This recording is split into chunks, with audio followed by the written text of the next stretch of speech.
good afternoon. My name is Ryan Tompkins. I'm an extension forester with UC Cooperative Extension in Plumas, Sierra, and Lassen counties. Today, I'll be presenting a case study developed in collaboration with my colleagues Michelle Coppoletta and Jim Belsher-Howe from the US Forest Service, looking at how mastication and prescribed burning could be used to reduce fuels and what effect that may have on controlling invasive plants.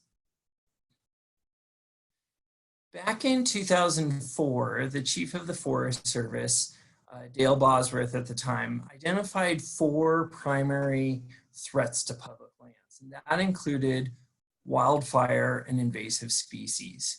These 2 threats have a tendency to interact with one another because wildfire or actions that we take to mitigate wildfire could introduce spaces for invasive species to colonize. Medusahead is an invasive grass that's increasingly being found in the Elymus conifer forest. Now, for the last 50 years, most of the medusahead research has been in a rangeland setting, where they have found some research that has shown prescribed fire could be a tool to mitigate its spread. However, very little research has been done in forested systems.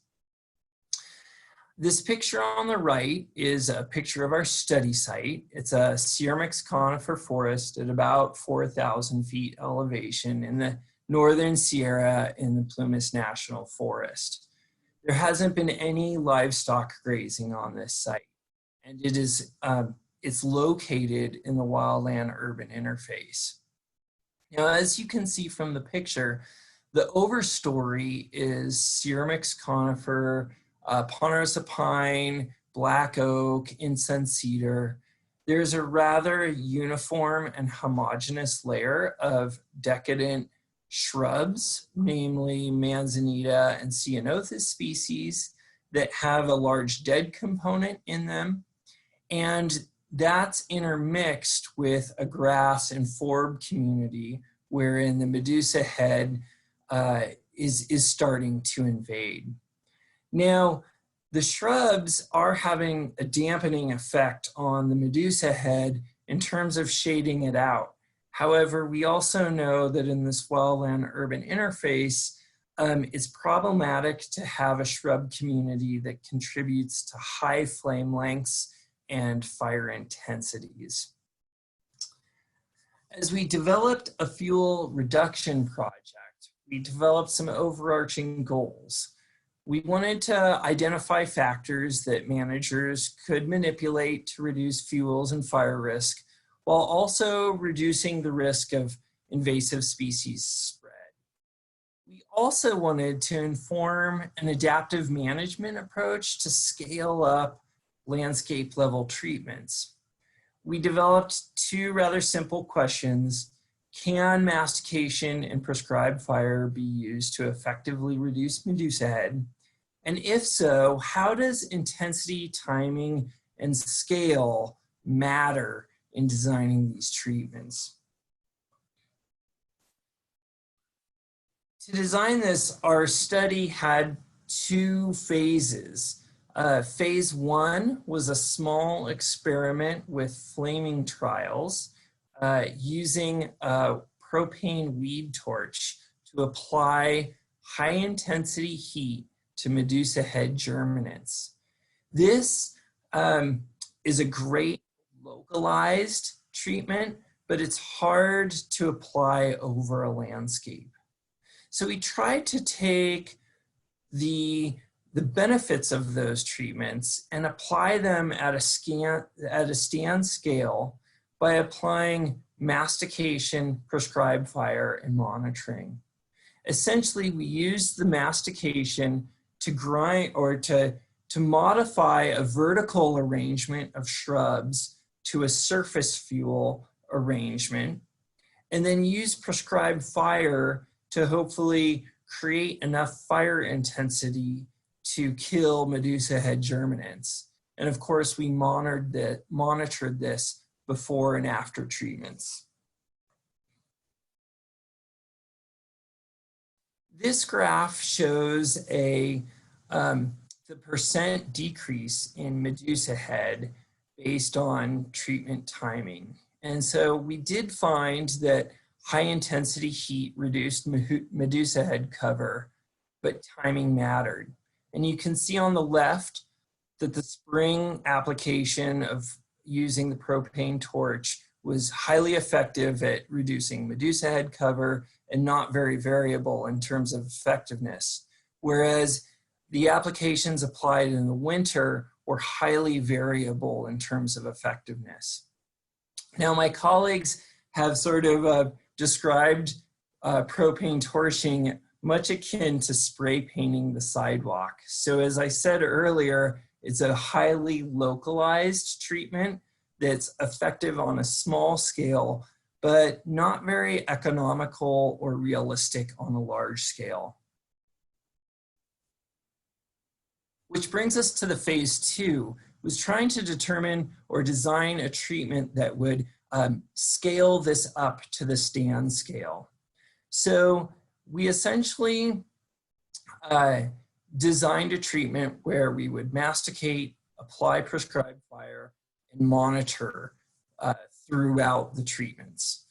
Now, we used a systematic grid of quadrats and also associated with fuels transects to try to monitor our effectiveness at both fuel reduction and reducing medusahead cover. Okay, this first graph shows the relative change of shrub cover over time for both the control and the treatment. As you can see, mastication significantly reduced shrub cover in the short term, but shrub cover increased over time. Overall, the shrub cover that came back was a younger, more succulent resprouting of the species that had higher moisture levels. So we do believe that while the shrub cover came back, we still were getting fuels benefit out of that treatment. This graph shows the relative cover of medusahead over time for both the control and the treatment. You can see treatments initially had no effect on medusahead cover. Now, this can be both a positive and a negative effect. But unfortunately, 7 years after the treatment, we had significantly more medusahead cover. However, the patterns over time between the treatment and the control were different. Over time, we saw increases in medusahead cover in the treated stand, but we didn't see these changes in the control. This is a graph of the relative change of medusahead cover over time, showing the different burn severities.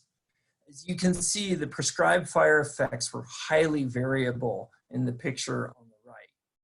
Initially, the burned areas did not change in medusahead cover, but over time, medusahead cover increased significantly.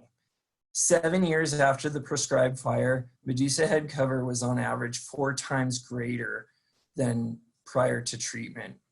We didn't see these same trends in the control where medusahead cover didn't change. So what happened? These treatments were effective in reducing fuels, but the treatments as we scaled them up to the stand scale were highly variable.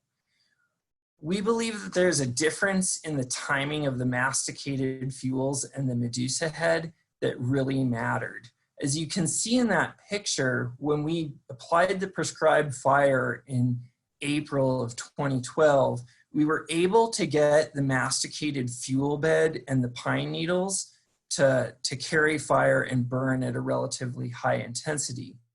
However, the grass forb areas that included the medusahead were still in green up phase, and they weren't available to burn and didn't carry fire. This variability allowed for the retention of seed source and the creation of a receptive seed bed, which in the long term, increased medusahead. So while we found these treatments could be effective at small scales, scaling up treatments included a lot of variability in these effects. These treatments might not contribute to the spread in the short term, but we can't walk away from these sites. These sites need much longer term monitoring to capture change, but we also need the ability for rapid response.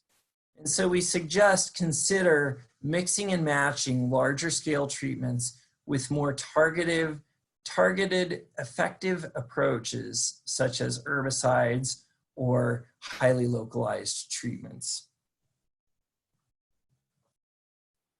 Lastly, I'd like to thank the Plumas National Forest staff for their assistance with treatment implementation, data collection, and analysis. And thank you. For more information, you can find our contact information below. Thanks again.